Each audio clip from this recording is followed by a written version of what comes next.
this is what we do on the everyday. I run a shop called Marutlulle & Co. We're a strategy and ideas lab. So the strategy part does business and brand strategy, and ideas is about futures design. We scare people when we say futures design. They go, what do you mean? Do you tell fortunes? I'm like, no, we help you think about solving for things that haven't really been presented. But this is me. So in the beginning there was this cutie who loved the bottle, and she gave it up at 3, which was way too late, I'm told. And then I grew up into this cutie who still loves a bottle of a different kind. And I felt so comfortable in this environment because creatives and bottles together, we are one, right? I was asked to come and speak today about community, and I was trying to think, what does community mean? Because oftentimes when we're at work, you hear people say, our agency is so tight, we are like family. I don't know about you, but our family gossips, and there's an uncle with bad breath and an aunt who wears skirts that are too short, and we never tell her the truth. So I don't know about saying workplace is about family. I think workplace is about community, and community is about finding people who are aligned to the things that drive you, the passions that wake you up in the morning, but also a sense of purpose, sense of shared purpose. So today I'll talk to you a little bit about what I think makes or breaks community, and the things that we leave unsaid, and how those things get in the way of just us relating authentically. I did say that community is made up of individuals, but it starts with one person at a time. There's a slide I like that encourages people to accept the tulip you are. But how many times do we spend our lives trying to fit in when we were born to stand out, right? So if you're that red chair in the stadium, just rock your redness, except there's a caveat. I've heard people say, I'm being true to myself. You can be true to yourself and not be an asshole, right? Like you can be true to yourself and be a nice person. So there's no excuse. You can't say I'm being true to myself and being hurtful. That's not nice. But I am suggesting that you embrace your uniqueness, because part of what makes us magical as a creative community is the ability to contribute the ways in which we are unique. Note I didn't say different, because different makes us compare, right? Because then you're shorter and I'm taller, no hair, with hair, your hair grows faster than mine takes forever, then it gets untidy, right? And I don't see into your heart, right? Yeah, exactly. But in suggesting that community is made up of individuals also means that each individual has to come into the community with a sense of purpose. And you may have heard it now because it's a new fashionable thing, like even brands have purpose, right? Human beings have purpose. For me, purpose isn't the stuff they write on your graveyard. Is it graveyard or grave? Tombstone. How do I know I'm going to get cremated? Don't judge me. I just know where my ashes will be sprinkled. This is all I know. But the point is, if we are to come together as a community, then we have to be a lot clearer about what our purpose is. So for me, I landed on purpose at the age of 30, which is when you should, right? When your long-term boyfriend proposes, you think, what's my purpose? To marry you? Nah, that wasn't it. But purpose for me isn't just the thing that you do when it's comfortable for you to do something. It's also not the thing you do because it's trendy to do it. Purpose for me is that part of you that you would, or the thing that you would do even if you weren't paid for. The ways in which the world would be different if you weren't alive. So for me, I finally landed on this thing called influence. And let's explain the difference between influence and impact. Impact for me is the point where the pebble lands on the water. And influence are those concentric circles that form around it. So my purpose then is about positive influence. It helps me choose people, jobs, communities. It also helps me depart people, jobs, and communities. So my challenge to you, whether it's your next birthday or the next time you have a quiet moment on your own, just think deeply about what your purpose is. And I suggest it's a word. It's not a paragraph. If it's a paragraph, then you're just trying to write bad copy, give it up. But I really, really would love to challenge you to just think deeply about what your purpose is and how you're going to use it to infuse whatever magic you can in your everyday environment that is creative. Here's what I believe. I believe that when women and men who are purpose-led lead, humanity makes audacious jumps, right? We overcome those parts of ourselves that are ugly and mean and unkind, but also we start moving the world forward because we start movements, right? We sustain movements, whether that is fees must fall or Black Lives Matter or lefties rock. Who else is left-handed? Don't leave me alone. Yay, lefties rock, lefties rock. Even they are applauding. How amazing is that? So communities therefore is about one individual who has a clear purpose, who comes together with other people who are equally purposeful to move humanity forward. Here's a quote I like about accepting the tulip you are, because we spend too much time trying to be. Can you guys stop? I know this is great, but I think we spend too much time comparing instead of investing time in becoming, right? So your work community may be different from the next guy's. It's fine. It's okay. It's like saying visiting a happily married couple. You know those happily married couples where the husband changes the baby's nappy and you go home. You're like, even Sam changes the baby's nappy. You don't know what else he doesn't do. So leave them alone, right? Just cultivate and enjoy the joy that you have. So I wanted to walk us very quickly through this quote, which I thought was a wonderful way of just talking about community, and I highlighted the bits that I want to focus on. So the first one is about the coming together of individuals. So I'm suggesting that the ways in which you are unique, wear those, embrace those, share those, right? If you're mad, if you wear clothes that don't fit like me, do that. It's fine, it's you. But also it's about communicating honestly with each other. And this is the tricky part, which is why I was dismissive of workplaces become family, because families don't communicate honestly with each other. They really don't. But communicating honestly with each other is about speaking in complete sentences. It's also about asking those questions that you think would make you look dumb, which is what you're going to do at this moment. So you're going to look to the person next to you who is hopefully unique from you and ask them the one question you think would make you seem dumb if you asked it out loud. So I'll give you an example. So you could turn to him and say, is it true that people who wear glasses have high IQs?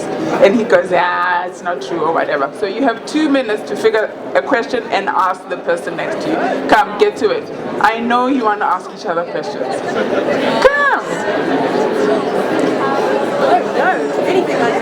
The extent to which we don't speak about those things that we think make us uncomfortable, when we are caught in a traffic light, right, then you become a cow, not a human being, right? And this is what I'm trying to get us to do, that if we really want to build a community, we have to be okay with our own prejudices. And when we share those, we create an opportunity for learning. So it's not racist to talk about race. It's racist to be judgmental about race. Do you see what I mean? Yeah, okay, good. So that's what I meant. Okay. Going deeper than these masks of composure. So here's what happens. In community, we have no time to fake it, because you're not going to make it if you're going to fake it. I know there was a phrase about fake it till you make it. That doesn't work. There was an ad, which was popular a couple of years ago, about a guy who rocks up to a bar and says he wants his martini, shaken, not stirred, with ice on the side, with no ice, but with the rocks. I'm like, Baba Wenzani. You're like, what are you doing? Like, if you don't know, it's okay not to know. Actually, when you say you don't know, you create room to learn new stuff. And for anybody who judges you for not knowing, they are the poopers. Oh, sorry, bad word. Beep. But if we truly are about creating community, then we have to speak honestly with each other, right? But also, here's what else this means. It means that when you don't understand my creative idea, don't dismiss it because it sounds foreign. Lean into it. Ask me to explain what I mean, because humor is cultural. So just because you don't get it doesn't mean it's not funny. So the next time you look at something that looks, that's kind of odd, don't label it as uncreative. Lean into it and challenge yourself to understand other people's lived experiences. This part about significant commitment means you and I, if we're on a boat, the person you're worried about is me, and the person I'm worried about is you. That's what commitment is. Commitment isn't the person I'm worried about is me, and the person you must worry about is me. Because the two people are worried about one person. But here's what else this is. I often use the example of a bacon and egg breakfast. That the chicken is involved, but the pig is committed. So in your own work life, you have to decide whether you're the pig or you're the chicken. And if you're working with people who are chickens, it's going to be really hard to try and turn them into pigs. So figure out very quickly whether you are aligned in terms of energy, but also whether you're aligned in terms of just the depth of your commitment. Because commitment isn't the bits we do when it's convenient. Commitment is the bits we do when it is inconvenient, right? It's pushing the trolley back when no one's watching. It's driving around 9 times and missing the parking for disabled people because that's not that's the right thing to do. Do you know what I mean? Letting an old lady cross the road, that kind of stuff, and yelling at the lady with the lipstick saying, "Your babies are not fastened into their seat." That's being part of a community.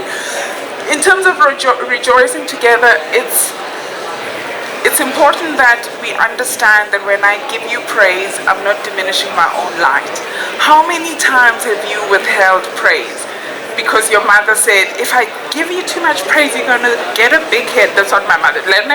That's what, at least in Sesotho, that's what. Like, you're going to have a big head. I didn't understand the relation between praise and big head, but I guess she meant I'd develop an ego. But here's what happens. Praise does for people what water does for plants. So give it, and it doesn't diminish your own light. It just makes you a fantastic human being, because it takes confidence to share praise. It's insecurity that makes you withhold affection. So this idea of rejoicing together is part of what I'm challenging us to do as a creative community. So when another ad agency does something fantastic, like I saw some work from Nando's yesterday, they were taking a piss at some other people. I wasn't laughing at the piss, I was laughing at the work, so I thought that was fantastic. But we also have to be able to mourn together. Mourning together means reflecting on the things that we've lost. I think as a community we have lost honesty. I also think we've also lost tenacity. We have become incredibly addicted to quick wins, because 1 million likes means I'm creative and I'm talented. Because that's what gets us to cheat, right? We cut corners trying to get to the light. And that is what, for me, is the saddest moment of reflection, is that we have lost the idea and the reason, at least the reason why I joined this mad community, was to create work that was helpful, work that was authentic, but also work that was distinctive. So when I see a body of work that reminds me of someone else, you've been lazy. Do you know what I mean? It's like seeing a Puma ad that reminds you of a Nike ad. You might as well have just said to the Puma client, spend more money in support of Nike. And that's what I think we also are being challenged to reflect on. What have we lost in our pursuit of things that are superficial? So every time that we are dishonest, we affect our own trust, which means clients then turn around and say, you creatives are lazy, why must I pay you this much? Right? Why do you claim it's going to take you 6 weeks when my nephew who goes to Vega can give me a logo in 2 minutes? Ooh. Why must I pay for social media when my daughter just put me on the Twitter rings? Like, how are we going to ask for our true value when we erode it on our own? So this idea of keeping each other honest means every time we set ourselves up for failure, we've got to be able to correct each other. Then the other one was about making others' conditions our own. And this isn't like hugging bears and being softy and kissing children, because I don't do that. I pinch children. Especially, no, don't judge, there's a condition. I pinch children when there are marshmallows and watermelon involved. That's the only time. Because parents, I don't understand how you know I love marshmallows and you ask me to share with your child. How's that going to end? Not nicely for your child, I'm just telling you. No, it's not. I'm telling you now, it's not going to end nicely, so let's not go there, right? But this idea of making others condition our own means leaning into the things that we don't understand and developing a level of compassion that goes beyond our obsession with awards and walking up to the stage at the Luries or the yellow pens and those DNAD that Nkgabi likes a lot. The point of it is, we've got to be able to create work with heart, because that's the sort of work that lasts. We've got to be able to create work that reflects on our own privilege, and we don't impose it, but we understand the ways in which the fact that I can wake up, in a house that has running water is a privilege, it's a gift. I therefore can't assume that everyone must arrive smelling like me, because that may not be their reality. So this idea of making other people's condition our own means developing a compassion and looking in the mirror each time to reflect on our own biases, because I have my own. I really do. I am impatient with people that I think take their own time, figuring out what needs to work. I'm impatient with people that I think are not making an effort to learn and to unlearn some stuff. So using this quote for me was just I thought would be a nice roadmap to just go, what for me is community? And in your everyday lives, what do you believe is your contribution to the community in which you earn a living, you create work, you live in the everyday, and you move in and out of? In summary, community is nothing without individuals, but individuals who aren't true or authentic to themselves, as a consequence, then can't create communities that are authentic. Right? Here's what I know, is that communities start and sustain movements, but it's no longer about finding people who are like-minded. It's about finding people who are like-purposed, because purpose lasts a lot longer than the mind, because the mind is a dodgy thing to follow. A mind will tell you you're fabulous, even when you're not, because that's just how minds work. Here's my newest favorite community. This is a term I coined. It's called Finterpreneurs, which is just entrepreneur with an F. It makes you sound so French, because in my past life I was French, I promise, I really was. And then I was born with no budget, and that was the end of my French dream. But Finterpreneur for me is a female entrepreneur, but she's badass, right? So she's ambitious, she's generous, she's kind, she's hardworking, she's resilient, she's resourceful, she's all these fantastic things. And I'm suggesting that this community, particularly in our creative circle, could present another source of growth. Because if we understand the way in which creative entrepreneurs think, process, contribute, and create, and we make space for them in our everyday lives, we not only do that diversity thing, but we do that thing called inclusivity. Because diversity is different shapes and colors. Inclusivity is different shapes and colors, but I want to hear your voice. So that for me is the stuff that keeps me up at night, and I'm super excited about this bit. But in the end of it, as we grow and our communities evolve, and as we evolve as human beings, I'm suggesting that we should be okay with learning, with unlearning, and relearning. And you can go home and figure out what are the things you want to learn. I'd like to finesse my French. I also would like to learn how to be comfortable with money. I have a bad relationship with money. I see it, I spend. It's like my cousin. She's on a seafood diet. She sees food, she eats it. Unlearn is the things that hold you back. What no longer serves you? What is a self-limiting belief that no longer serves you? Is it possible that you think you're not creative enough, so you never show your proactive ideas? Is it possible that you think because someone turned down your idea last week, they won't appreciate the idea you're presenting this week? Is it possible that you think because you're the junior in the team, you don't have a smart idea? I'm here to tell you that those things that are bubbling inside you are your gift to the world. Share them. Those who don't get them, leave them alone. But those who do may very well just help you grow, right? And then things to relearn, like manners, like thank you, please, and proper apologies. Someone apologized to me the other day, but this is what they said. They said, hi, I get the sense that you're mad at me, but that's not what I meant, so I'm sorry that you took offense. I'm like, no, but that's not an apology, because you're still making it about me, like I'm the one who took offense. So actually, no, here's an apology. An apology is, I'm sorry that what I said caused you harm. Period. End of story. Let's leave it alone. Let's have some trial. I did tell you about the portal, don't judge. But that, for me, is how we resolve things. The thing with frogs.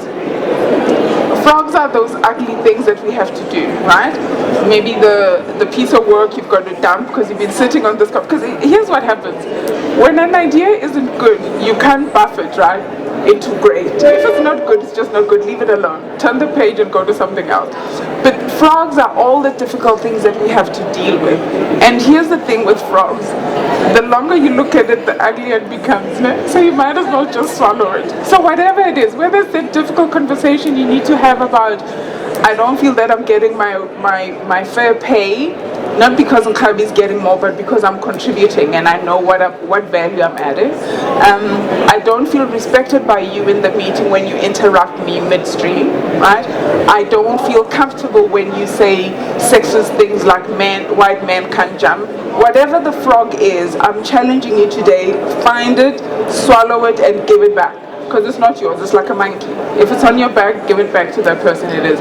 I'm not suggesting that it's easy, because you're going to need courage to frog up, right, to the person who's your supervisor, and you're going to need compassion to frog down to the person you think is your peer or somebody who works on your team. But I truly think that this is my last slide, because the next one should be a thank you. What communities are you part of at the moment that help you in your business?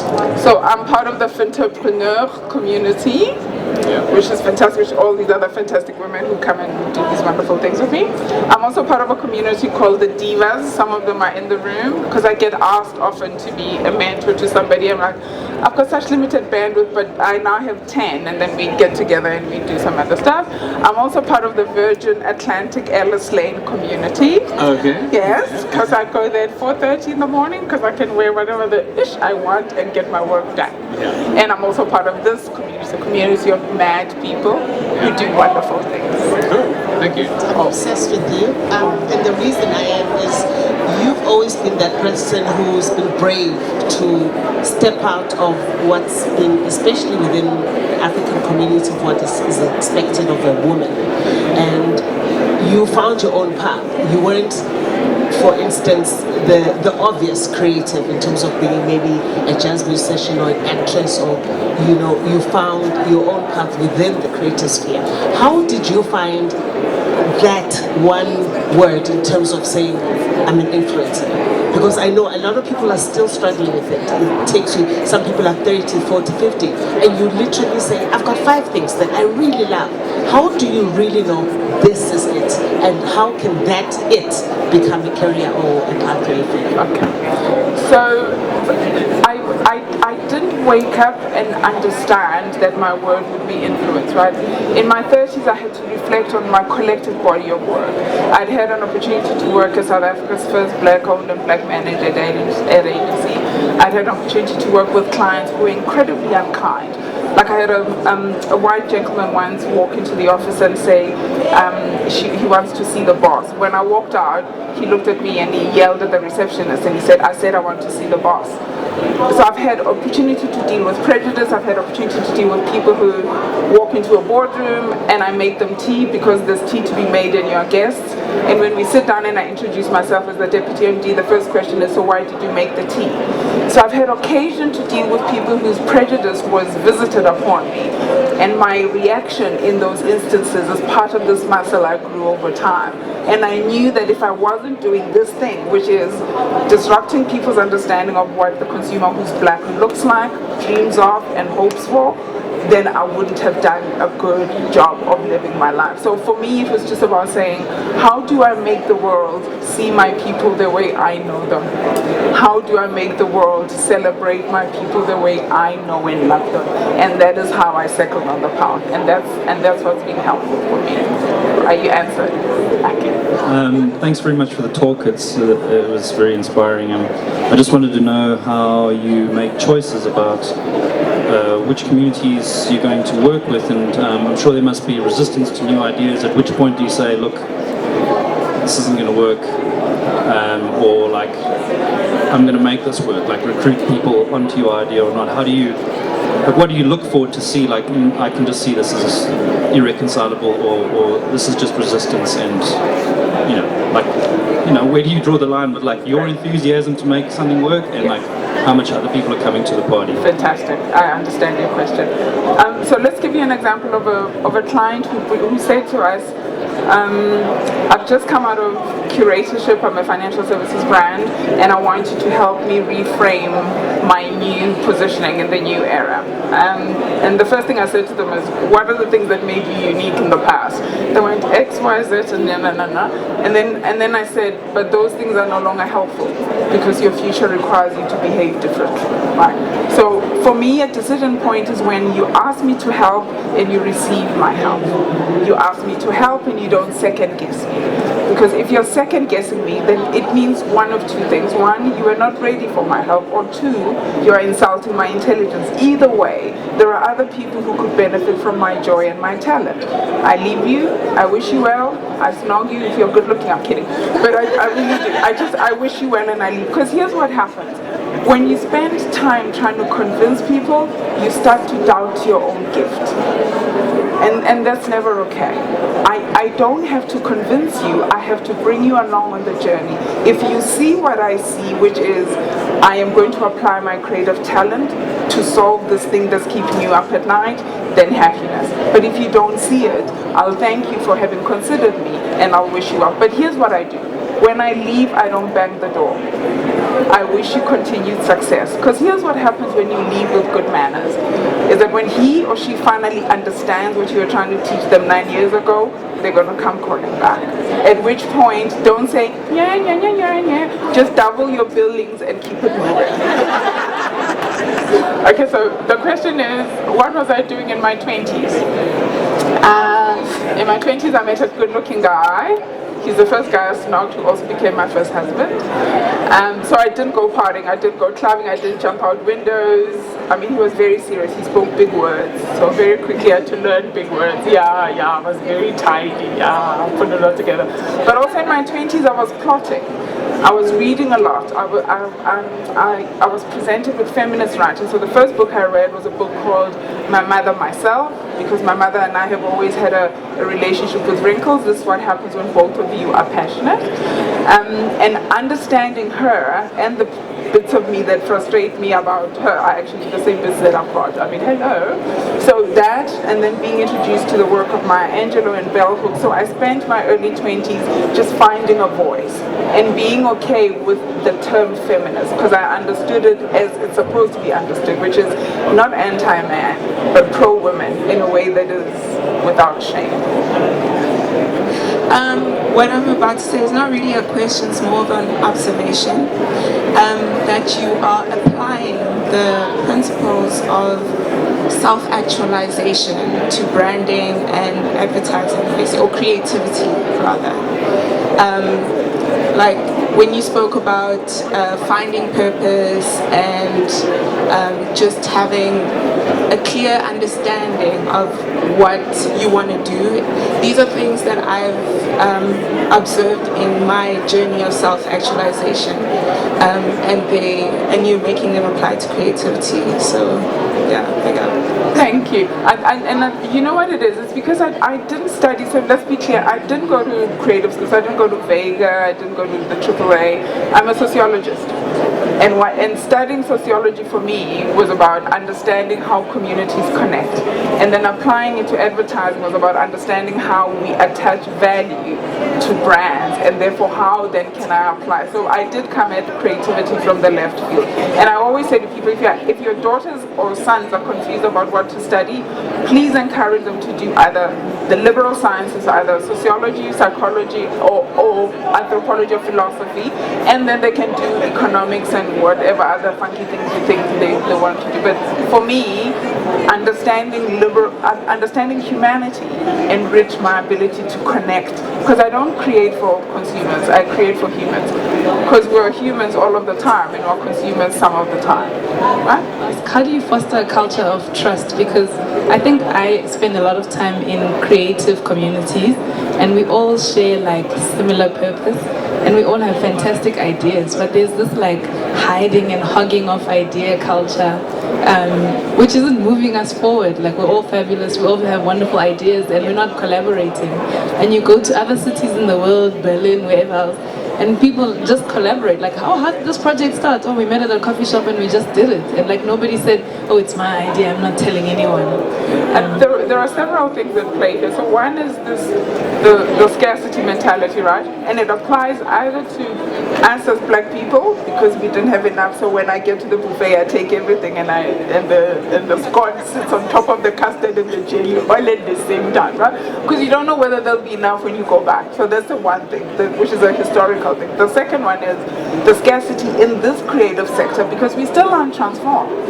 There still aren't enough of people who look like me, or people who sound like me, or people who are just crazy enough to say the shit that I say and not worried too much because we're not causing offense. But here's what happens with trust. You have to give it. When you give it, you pass the responsibility on to me to earn it and live up to it. And I think maybe we get it wrong because we think you must earn my trust. No, I give it to you. Because when you let me down, you're going to feel like ish. So the cousin who doesn't pay me back, she doesn't come to weddings now. Because she knows. But I gave her. So I'm suggesting that we give. The second one, I'm suggesting that the world gets smaller when smart, compassionate people collaborate. Because I can't lift a boulder on my own. And I should stop trying. I really should stop trying. People who are ill-intentioned, you'll figure them out at the second meeting. Because that's the person who'll be saying, so from this budget, 50% must be mine because I'm doing most of the work. You're like, yeah, but lovely knowing you, goodbye. So people who are greedy reveal themselves very quickly.